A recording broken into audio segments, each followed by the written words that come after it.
Karibu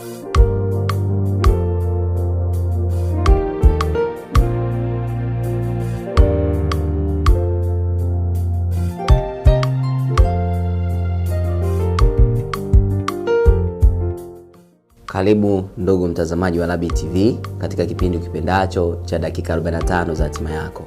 Tunapenda kumshukuru Mungu katika kipindi hiki kwa wote ambao umekuwa mkitutazama tangu tumeanza vipindi vyetu, na juma lililopita tulikuwa tuna mfululizo wa vipindi mbalimbali ambavyo vilikuwa vina kichwa kinachosema kwamba ondoa uchungu ili ufikie hatima yako.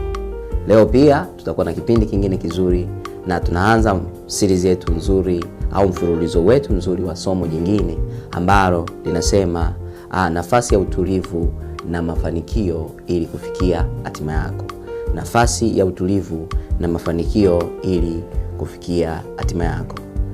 Nakuomba kabisa uwe tayari na uweze kujifunza baadhi ya vitu vya msingi ambavyo vitakusaidia katika maisha yako ya kila siku, lakini pia kama unayo malengo, maono na hatima yako kwa ujumla. Naamini kuna kitu ambacho katika kipindi hichi hautaona kwamba umepoteza, bali utapata faida na utajifunza na utaongeza elimu nyingine ya ziada ili uweze kuwa makini katika mpangilio wa maisha kila siku ufikie hatima yako.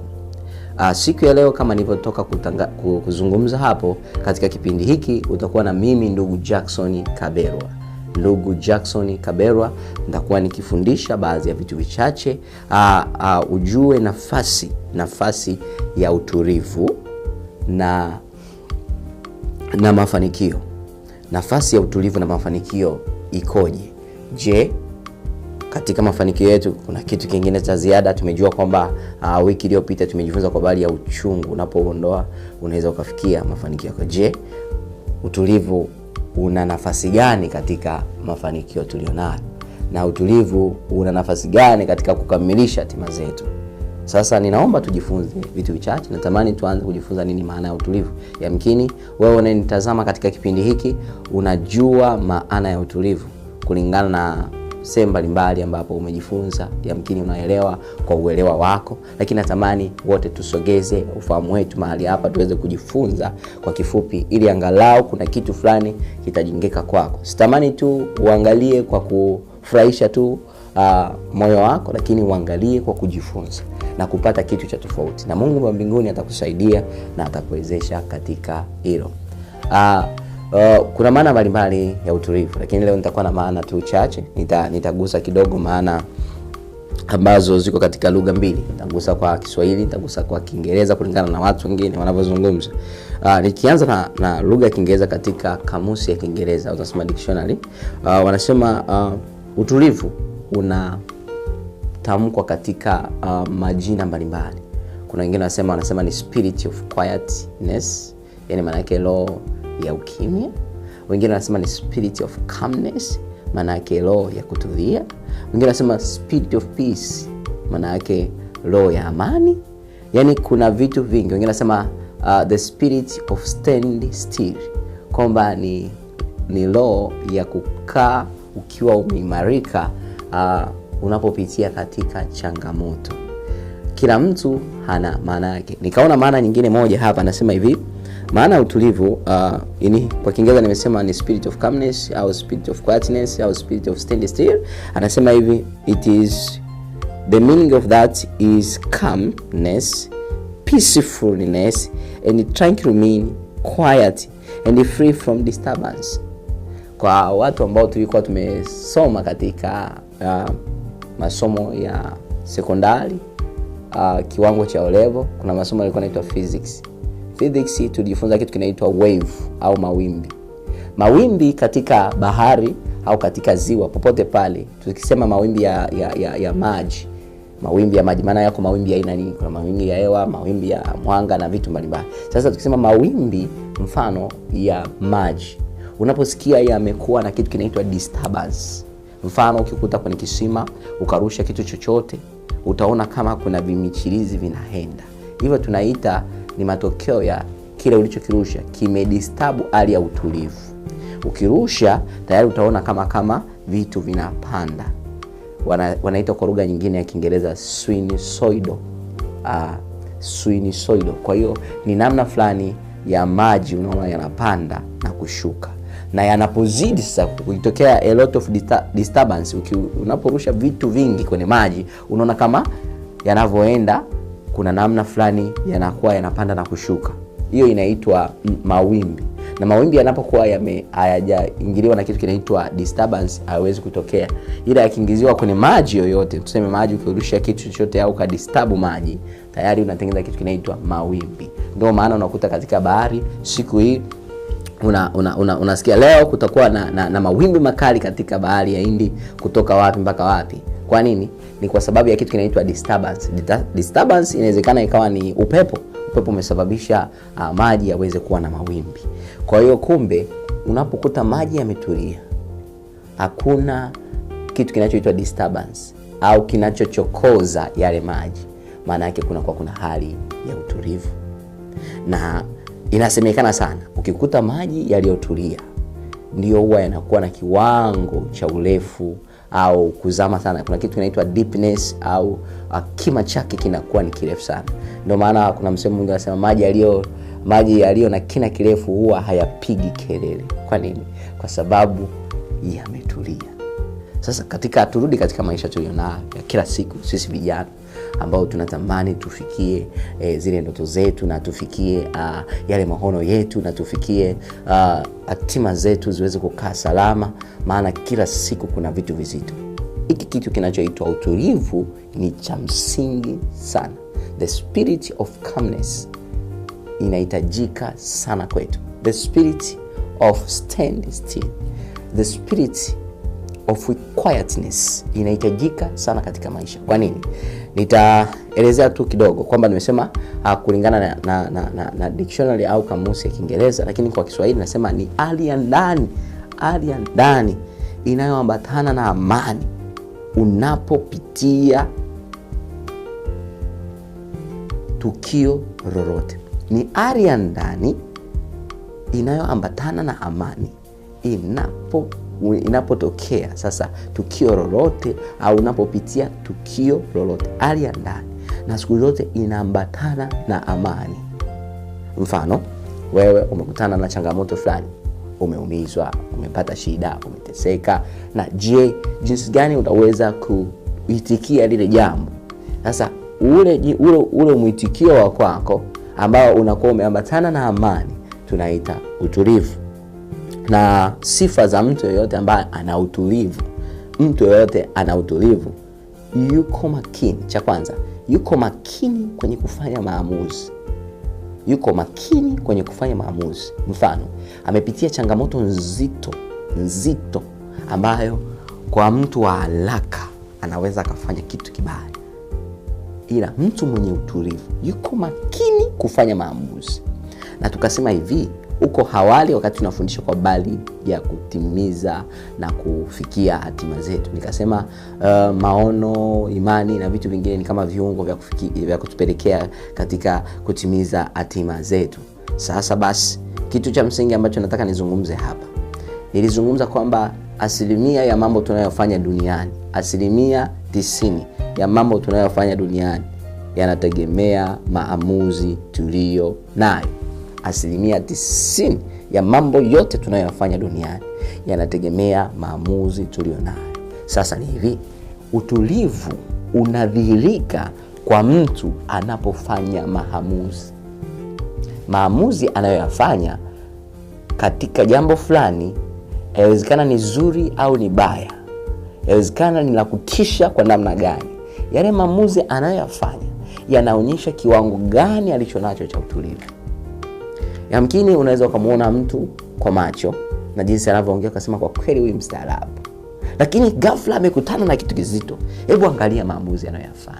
Sasa natamani nianze kukukumbusha hichi kitu. Kama wewe una hiyo changamoto, unapofikia na changamoto zito imekuja ghafla, imeshuka ghafla haraka kwa wakati mmoja, tunasema on the spot, yani pale imetokea changamoto nzito, inabidi ifanyiwe solution la haraka, na ni nzito ambayo inagusa ndani. Ndio maana nasema ni hali ya ndani, maana yake ni hali ya moyo ambayo mtu anakuwa nayo anapopitia tukio fulani zito. Hicho kinaitwa, huwa tunaita utulivu. Sasa basi, yamkini umekutana na changamoto nyingi, umekutana na vitu vingi. Hebu anza kurudisha mawazo. Wakati naendelea kufundisha, sitamani niende tu haraka, natamani uendelee kutafakari ninachokifundisha. Hebu anza kufikiria sasa, wewe unapopitia mazito, maamuzi gani huwa unafanya? Maamuzi gani huwa unafikiria kuyafanya? Lakini pia nikasema kwamba kwa sababu kila tunachokifanya kinategemea maamuzi tulionayo. Na sifa ya kwanza mtu aliye na utulivu, maamuzi yake siku zote yanakuwa sahihi. Aliye na utulivu. Na ukifanya vizuri maamuzi, tayari hata maono yako yatakaa vizuri, maono yako yataenda vizuri, maono yako yatasimama na utafikia kilele cha maono yako. Kwa kitu cha msingi ambacho tunabidi sisi vijana, mara nyingi vijana tunaenda kwa mkumbo. Wengine wanaita kiwewe. Yaani unakuta mtu anaenda kwa mkumbo na anaenda kwa sababu ya changamoto ameipitia, anaamua kuingia huko kwa speed kwa sababu tu ya kitu kinachoitwa kukosa utulivu, spirit of calmness, spirit of stand still, spirit of quietness. Unaona? Kwa hiyo katika utulivu kuna ukimya. Katika utulivu kuna kupumzika. Na mtu yote ambaye anahitaji utulivu, ndio utashangaa mtu anakuambia leo nahitaji kutulia nyumbani, nahitaji kutuliza akili yangu. Kwa nini? Kuna vitu anapata. Tutaviona baadaye faida zake ni zipi. Ni kwa nini tunahitaji kuwa na roho ya utulivu, kuwa na utulivu ndani. Kwa nini? Na nimesema kwamba utulivu ni hali ya ndani ambayo italeta matokeo nje. Ukimkuta mtu amekaa kiustaarabu hivi, sio kwamba moja kwa moja na utulivu. Tunaangalia na tunapima, maana yake tunapima kile kiwango cha maamuzi anapopitia mazito, anapopitia changamoto, anapopitia katika tukio lolote ambalo ni zito. Unasema jamaa huyu ametulia. Kwa usiwahi kumhukumu au kumwambia mtu kwamba kwa kweli yule jamaa ametulia, nilipomuona tu ametulia. No.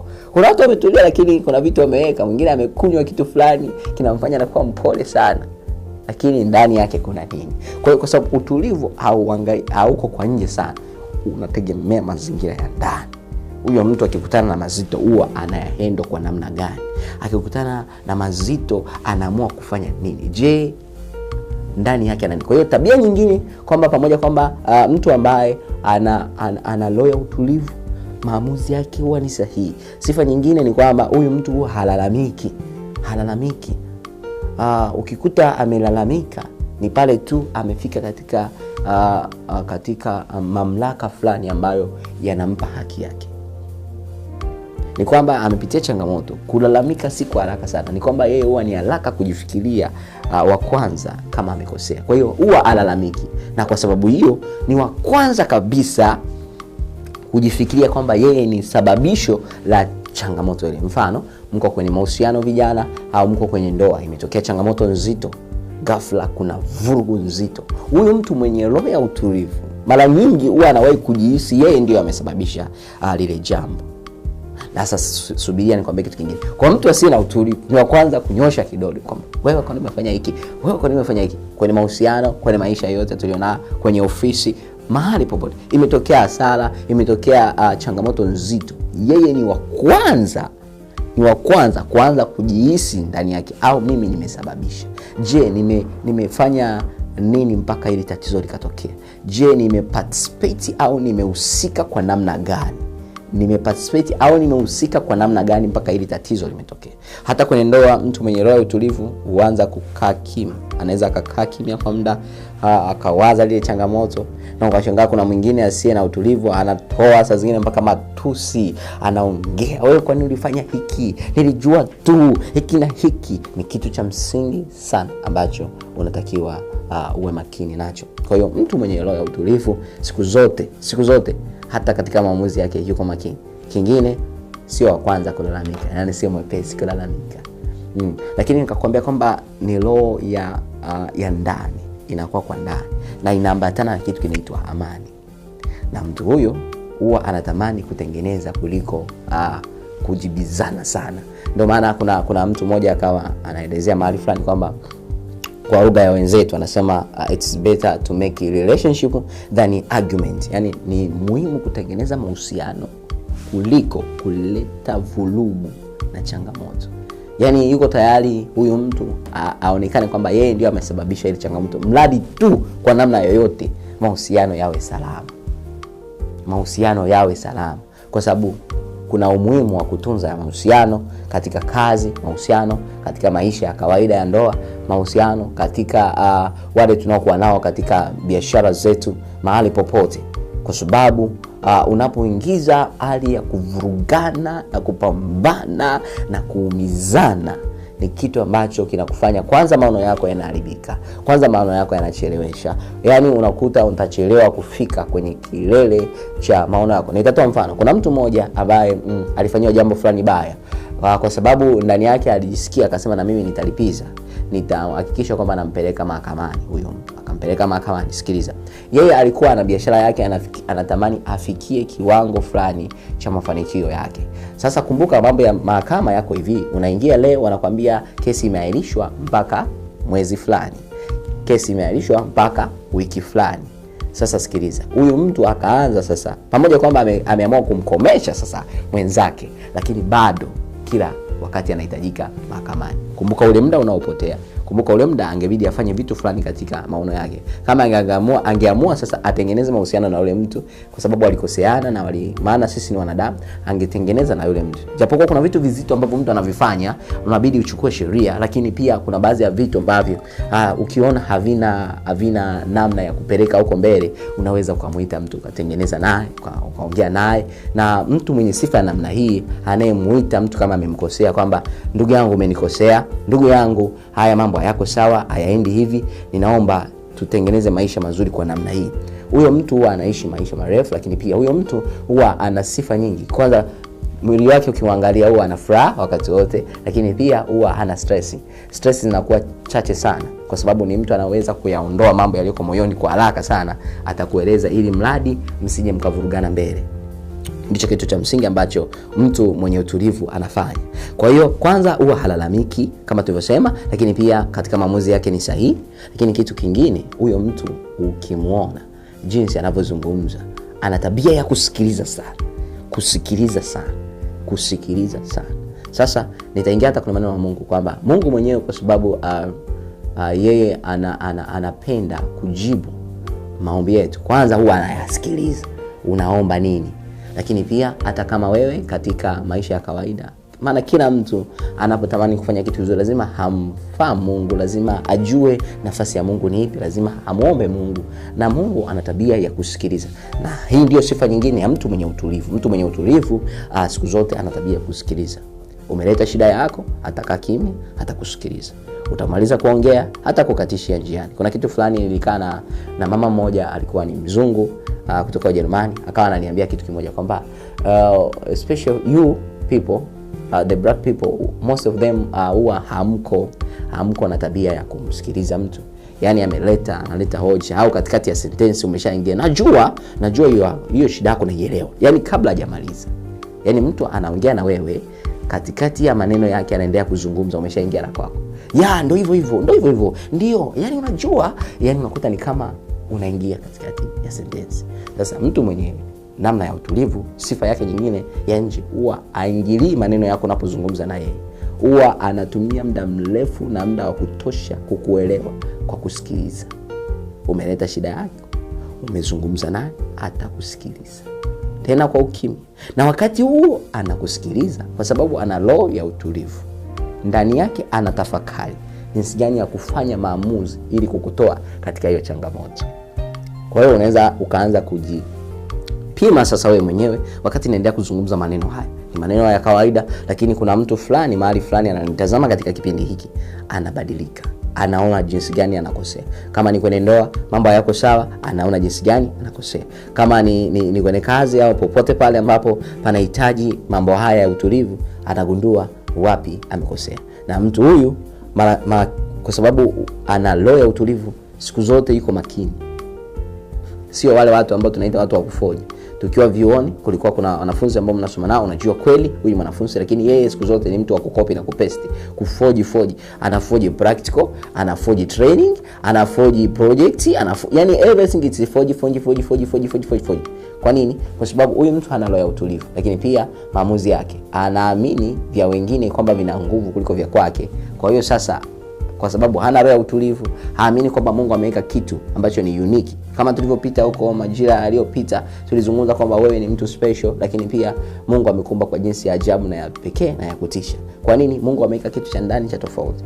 Wewe uamini cha kwako, unaamini vya wengine kwamba ndivyo vinaweza kuwa bora kuliko vya kwako. Kwa hiyo unakuta mtu wa namna hiyo anapenda kukopi na kupesti. Kama yuko kwenye taasisi fulani, anapenda kukopi na kupesti, lakini pia anapenda kuforge data, taarifa ambazo si za kweli. Anapenda kufanya vitu hivyo. Huyo mtu ana roho ya utulivu. Na siku zote anaweza kuonekana kwa nje ana mafanikio, lakini utampima anapokutana na changamoto. Changamoto imetokea, yeye ameforge data, taarifa. Baadaye anakuwa hana ujasiri. Na mtu huyo siku zote ana ujasiri. Ujasiri anaupata wapi? Kwa sababu kila kitu ni cha kuforge. Kwa hiyo sasa, roho ya utulivu katika maisha kila siku ni ya muhimu sana. Na kila mtu ambaye unanitazama na unasikiliza kwa makini, natamani hiki kitu kiingie ndani yako. Kama hiki kitu kuwa nacho na haukuwa unakifanyia kazi, jifunze kurudi na kukaa katika roho ya utulivu. Na nimesema katika roho ya utulivu ni hali ya ndani na inaambatana na amani. Na mara nyingi mtu huyu huwa ana amani na watu wengi. Na hata kama amekorofishana na mtu, huwa anatafuta kwa njia yoyote kutengeneza amani. Mwingine anasema kama beef na iwe beef. Kama mwingine, kuna mtu mmoja kwa anasema kama noma na iwe noma. Hakuna nini. Kwani ni kwa sababu huyo mtu ana kiwango cha utulivu. Anaona kuyapoteza mahusiano kwa dakika chache ni kitu cha kawaida. Yani mtu huyu ni haraka sana kuvunja mahusiano. Haijalishi umemfanyia nini mazuri, haijalishi mlikuwa katika hayo mahusiano kuna tija, kuna faida, haijalishi. Huyu ni mtu wa kwanza na kwa haraka sana. Yamkini ukamwona kwa sura yake ni mkimya, ni mpole. Maana upole sio utulivu. Tusije tukachanganya hivi. Upole sio utulivu, kupumzika sio utulivu. Yamkini ukawa unafikiria kwamba utulivu ni hali ya kupumzika nyumbani, umepumzika umelala ndio utulivu. No. Ni hali ya ndani na inapimwa katika maeneo ya maamuzi. Inapimwa katika wewe unapopitia changamoto. Je, wewe unalalamika? Je, wewe unapitia na nini? Je, wewe unafanya nini? Ni kitu cha msingi sana cha kujifunza sana sisi kama wanadamu. Ni kitu ambacho tunatamani tufike katika viwango vikubwa. Natamani kabisa unapoendelea kujifunza. Baada ya muda tunaingia katika mapumziko. Baada ya muda tutarudi tuangalie kwa nini utulivu ni muhimu. Kwa nini utulivu ni muhimu? Naomba tupate dakika chache za mapumziko, halafu tutarudi tena. Asante.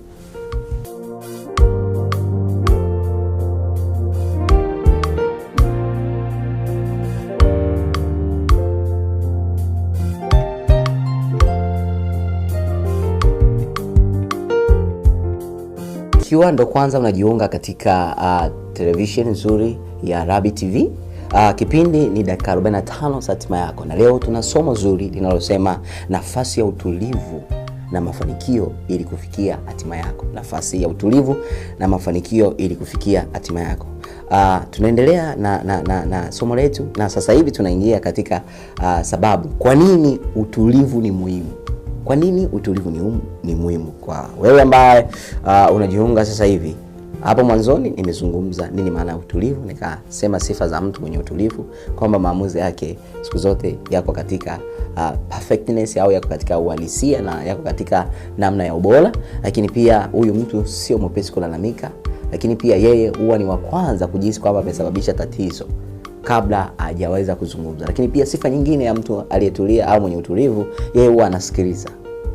Na nikatoa mfano kwamba Mungu ni mmoja wapo ambaye ana roho ya utulivu. Ni namna ndio maana anasikiliza watu wanafanya maombi. Unasikia watu sehemu fulani wanaomba kwa ajili yake, wanaomba kwa ajili ya kitu fulani. Kwa nini? Kwa sababu ni mwepesi wa kusikiliza. Na mtu huyu siku zote hata anapozungumza tu huwa anataka kusikia unazungumza nini ili akujibu. Sio mwepesi wa kuingilia maneno katikati. Unapozungumza wewe aingilie katikati. Kwa hiyo hebu tuje sasa tuangalie kwa nini utulivu ni muhimu. Kwa nini utulivu ni muhimu? Sababu ya kwanza kwa nini? Sababu hii inasema hivi, inatengeneza upya nafsi au moyo uliochoka. Kwa nini? Zipo sababu nyingi. Inatengeneza upya na nafsi au moyo uliochoka. Nimesema sifa moja wapo pale za mtu ambaye ana utulivu siku zote, hata sura yake utaiona ana furaha, kwa sababu huwa hakai na kitu ndani. Kwa sababu hiyo anapopitia changamoto na mtu atafanya juu chini atengeneze amani. Kwa nini? Kwa sababu utulivu nimesema ni hali ya ndani, na huwa siku zote inaambatana na amani. Kwa hiyo mtu anapenda kutengeneza amani. Yaani akikaa na kitu moyo wake hautakaa vizuri mpaka amekutana na yule mtu wameyaweka sawa. Nicho kitu cha msingi ambacho huyu mtu anakuwa nacho. Kwa hiyo umuhimu wa kuwa na roho ya utulivu inatengeneza sasa upya wa nafsi au moyo uliochoka. Kwa nini tunasema hivi? Moyo kuchoka. Duniani kuna mambo mazito. Duniani kuna mambo mazito. Kuna mambo mazito. Kwa hiyo sasa unapokuwa duniani kuna vitu vizito na vitu vingine ambavyo moyo hauwezi kuvibeba. Kwa hiyo unapokuwa na roho ya utulivu, unapokuwa na namna ya kutulia na kusikiliza kwa makini kile kitu kinachokuja kwako, ndani yako kuna kitu kinaitwa amani. Amani inakuwa inatawala yale maamuzi yako. Hata sio mwepesi wa kulalamika sana katika ofisi, katika mahali popote, kwenye mahusiano, kwenye ndoa, sio mwepesi wa kulalamika. Mara nyingi huwa unasikiliza kwa makini, na mtu wa namna hii siku zote hata upya wake kila wakati moyo wake unakuwa upya, kwa sababu hawezi kubeba vitu ndani vingi. Siku zote hata kama ni vizito huwa anatafuta namna ya kuviondoa kwa namna inawezekana, kupumzika au kutafuta sehemu ambayo haina kelele au kukaa au kuchukua vitu fulani vitamsaidia akili yake na ufahamu wake uweze kukaa vizuri. Baadaye tutakuja kuona jinsi gani ufanye kama hauna roho ya utulivu.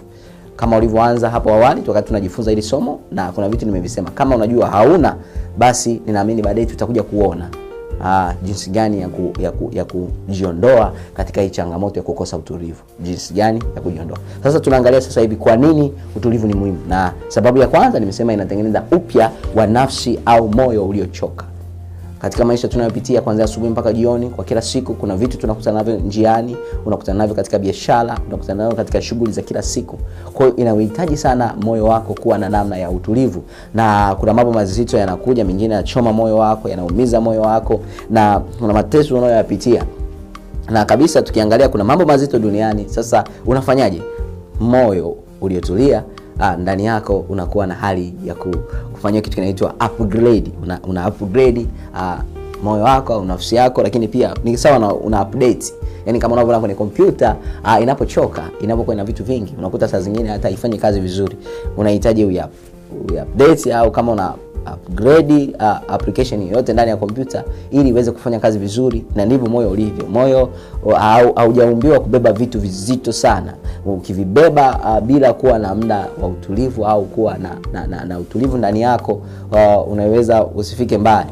Unaweza usifike mbali na ukafikia kufanya maamuzi yasiyo sahihi, na hatimaye ukafanya vitu vibaya ambavyo havitakusaidia na havitakuwa na tija katika maisha yako, na hatima yako itavurugika. Nimesema mfano mmoja, huyo mtu ambaye yeye alipovurugwa na mwenzake akaamua sasa kulipiza kisasi, akasema sasa na mimi nampeleka mahakamani. Kumbuka ana hatima yake, ana biashara yake, ana project zake, bado akawa anahudhuria kila wiki mahakamani. Ule muda unaopoteza, kumbuka kabisa, ule muda unaopoteza ni muda ambao ungefanya vitu fulani vyenye tija. Sawa, sikatai kwamba uende katika sheria kwa sababu umekosa haki yako. Hiyo ni kitu cha muhimu sana, lakini kuna baadhi ya vitu vingine ni vya kukaa na mwenzako mkavitengeneza. Nazungumza katika ndoa, katika mahusiano, katika maisha tulionayo. Kuna vitu vya msingi vya kukaa na mwenzako ambaye hamjaendana vizuri mkayaweka sawa. Usiwe ni mtu wa kuweka ndani ya moyo, kwa sababu hii roho ya utulivu inategemea na kiwango ulichonacho ndani, vile vitu umevijaza ndani. Na nimesema roho ya utulivu inaendana na amani. Mtu yoyote ambaye ana utulivu huwa haramani na watu wengine, huwa haramani na marafiki zake alionao. Kwa sababu hiyo, huyo mtu siku zote moyo wake na nafsi yake inakuwa na namna ya upya kila siku. Anakuwa na upya. Ni kitu cha msingi sana. Hebu tuende kwenye maneno ya Mungu. Tukisoma katika kitabu cha Zaburi ya 51 mstari wa 10, ni maombi ya Daudi. Alikuwa akiomba kwa sababu alikuwa anakutana mazito ambayo, hebu fikiria, ni mfalme wa nchi, mfalme wa lile taifa. Ni sawa na tuseme rais wa taifa. Yeye maombi aliyokuwa aliomba namna hii. Katika 51:10 anasema, Mungu, uniumbie moyo safi moja. Kingine anasema hivi, uifanye upya roho iliyotulia ndani yangu. Ufanye upya roho iliyotulia ndani yangu. Kwa nini? Utulivu unasababisha namna ya upya ndani yako. lakini pia kinachojaa ndani ndicho kinatoka nje. Kwa hata nje yako tutakuona na furaha, tutakuona na furaha hata kama unapitia changamoto nzito. Utakuwa mtu wa kulalamika, hautakuwa kumlalamikia mtu yeyote wala kumlalamikia Mungu. Kuna watu ambao wakipitia mazito wanaanza kumsema mpaka Mungu kwamba Mungu, kwa nini umefanya haya? Kwani Mungu, kwa nini umefanya hivi? Mbona umenileta huku? Huyo mtu hana roho ya utulivu, na utulivu ni muhimu sana katika maisha. Na ninaona umuhimu wa kwanza kwamba inatengeneza upya. Kuna upya fulani unafanyika kila wakati. Ukiwa na roho ya utulivu katika ndoa siku zote ya mtu aliye na roho ya utulivu inadumu sana, inakuwa ya muda mrefu. Lakini pia mahusiano ya mtu ambaye ana roho ya utulivu yanakuwa ya muda mrefu.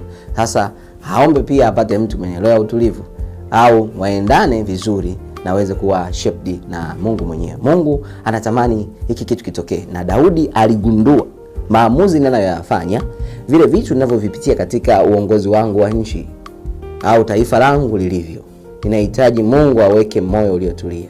Kwa nini? Kwa sababu sio tu moyo wangu kuwa safi, lakini pia uwe umetulia. Kwa hiyo kwa nini nazungumza Daudi? Anaomba moyo safi, 1, 2, moyo uliotulia, na ufanye upya moyo uliotulia ndani yake. Hata kama ana utulivu, lakini kuna namna ya upya unakuwa unafanyika. Akagundua kwamba kumbe nitapokuwa nina roho ya utulivu ndani yangu, moyo wangu utakuwa na upya. Japokuwa ameongea vitu vya msingi kwamba lazima hata kama moyo umetulia uwe na moyo safi. Kwa nini? Usiweke uchafu wote, usiweke vitu vizito. Na majuma kadhaa tuliotoka hapa tulijifunza vitu vya msingi kwa habari ya moyo wako. Vitu gani viingie, vitu gani havifaa kukaa ndani ya moyo ili visababishe majanga au matatizo ndani yako, ndani ya maisha ulionayo. Na sisi tunaotamani kuona hatima zetu zinatimia. Na lengo la kipindi hiki ni wewe unanitazama, hatima yako itimie. Hebu angalia wapi ulipokosea, wapi huwa unakosea, ili ubadilishe mfumo wako wa maisha, ili sasa hatima zako zifike katika kiwango unachotaka. Yawezekana ni kiongozi wa serikali, yawezekana ni kiongozi wa mahali popote katika taasisi yoyote. Kama hiki kitu hakipo ndani yako, ujue kabisa moyo wako unaendelea kuharibiwa. Lakini tunasema moyo wa ndani tunaita nafsi. Moyo wa ndani, nafsi. Kwa nafsi yako itakuwa ikiharibiwa. Na nafsi ndio inasimama katika eneo la maamuzi, eneo lote la utashi, vitu vyote ambavyo vinahusiana na mambo ya hisia, nafsi inavisimamia. Kwa hiyo basi Daudi analia na anaomba kwamba Mungu wangu, niumbie moyo mpya, moyo safi, na uifanye upya roho iliyotulia. Wapi? Ndani yangu. Kwa hiyo kumbe utulivu tunasema ni hali ya ndani, Kwa haya yalikuwa ni maombi ya Daudi. Anasema mambo hayo kwa sababu anajua unapoendelea kufanya maamuzi bila kuwa na roho ya utulivu, hata maamuzi yako yatakuwa ya viwango vya chini. Tunasema yanakuwa ni old fashion, ni kwamba yalipitwa na wakati. Kwa hiyo unapokuwa na utulivu unafanya upya roho iliyoko ndani yako. Kwa ni kitu cha msingi sana. Na nikasema hapo ni sawa una upgrade au una update nafsi yako, lakini pia una energize, kwa lugha nyingine ya Kiingereza unaongeza nguvu, and activate your heart. Unafanya moyo wako upate kuwa sawa na salama. Hata pia katika namna ya kimwili, magonjwa mengine kama ya kushtuka na nini, yale yanakuaga hayapo sana kwa huyu mtu mwenye roho ya utulivu. Kwa ni kitu cha msingi sana. Kwa nini nasema hivyo? Kwamba inatengeneza upya moyo. Huo ni haraka kuchoka unapoumizwa, unapotendwa jambo fulani na mwanadamu anakutana na vitu vizito. Kwa hiyo unahitaji sasa kuwa na roho ya utulivu. Sababu nyingine ya pili na ya mwisho kwa siku ya leo, nazungumza kwamba ubora mwingi wa kazi na kutumia kwa ndoto zetu kunategemea kiwango cha utulivu. Ubora mwingi wa kazi tunazozifanya, ubora quality of work we do, inategemea sasa kiwango cha utulivu.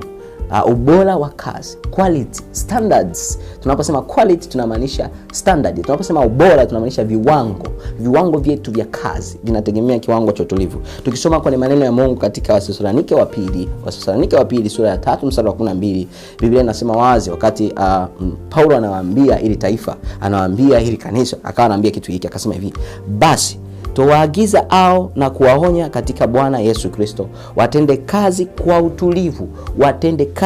utulivu na kula chakula chao wenyewe. Watende kazi kwa utulivu. Kwa nini nasema watende kazi kwa utulivu? Kwa sababu anajua kazi yoyote unayofanya kwa utulivu unaifanya katika kiwango cha ubora, ambayo nimesema quality, lakini unafanya kiwango cha kufikia kima cha ubora. Tunasema precious, au tunasema inakuwa na standard au viwango.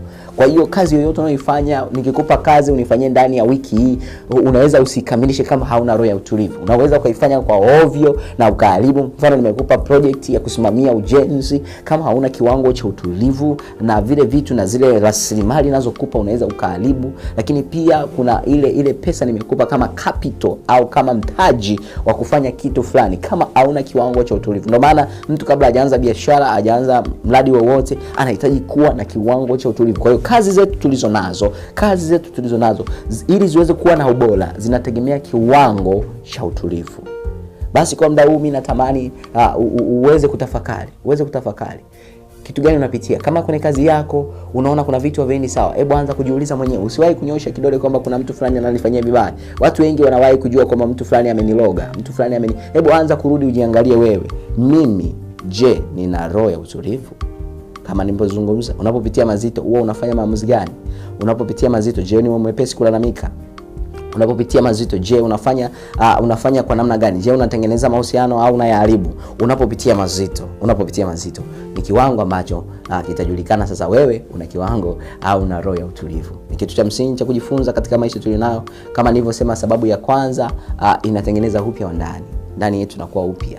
Na mtu huyu hana stress sana, kwa sababu akishatengeneza na mtu tayari mambo yanakuwa kawaida na anaendelea kusonga mbele. Hatimaye huyu mtu ni haraka sana kufikia katika hatima yake. Na kwa sababu kipindi hiki kinaitwa hatima, dakika 45 za hatima yako. Kwa hiyo tunatamani uifikie ndoto yako na hatima yako. Na katika maisha ya kila siku tunakutana na vitu vizito, vingine vinaumiza, lakini Mungu ndio wa kwanza kukusaidia. Najua umekuwa ukinitazama. Kama unatamani niendelee kuzungumza nawe, unatamani uniuliza baadhi ya vitu, unatamani nikushauri, unatamani nizungumze na wewe, ninaomba tafadhali unipigie simu kwa namba zinazopita hapa chini, au nitazungumza mahali hapa nitazitaja. Ni 0763 43 36 35, 0763 43 36 35. Lakini pia kama unahitaji maombi, tumia namba hizo. Kama unahitaji maombi, taja namba hizo ninazozitaja mahali hapa. Unaweza ukaandika huko uliko 0763 43 36 35, 0763 43 36 35. Lakini pia kama umeguswa na kipindi hiki, unatamani ukisupport kiendelee kurushwa hewani, unaweza ukakisupport. Utanipigia kwa namba hizo, hatimaye tutazungumza na unaweza ukasupport kipindi moja kwa moja hata hapa kwenye TV, mradi kiweze kuwafikia watu wengi na watu wengine waguswe. Kuna watu wanapitia changamoto za kukosa utulivu. Inawezekana ni kwenye ndoa, kwenye masomo, popote pale, kwenye miradi mbalimbali. Unaweza ukashare kipindi hiki, na unapokuwa unatazama vipindi hivi kila Alhamisi ile saa 9 alasiri mpaka saa 10, tafadhali share na wenzako kwamba hiki ni cha muhimu kwa ajili ya kuwafanya wote mfikie katika ndoto zenu. Lakini pia siku ya Jumapili saa 12 kamili jioni ni kitu cha msingi sana kukipata. Lakini pia kwa majina nilivyozungumza hapo awali, naomba nirudie kwa wewe ambaye umefikia njiani. Ninaitwa Jackson Kaberwa, ni mtumishi wa Mungu. Lakini pia ninakuomba kabisa, kama unataka kunipata katika mitandao ya kijamii, Facebook, Instagram, Twitter, YouTube, napatikana kwa jina hilo Jackson Kaberwa. Ninaomba kabisa tukutane katika kipindi kingine kijacho. Ninakuomba usichoke, endelea kujifunza ili ufikie hatima yako. Asante sana.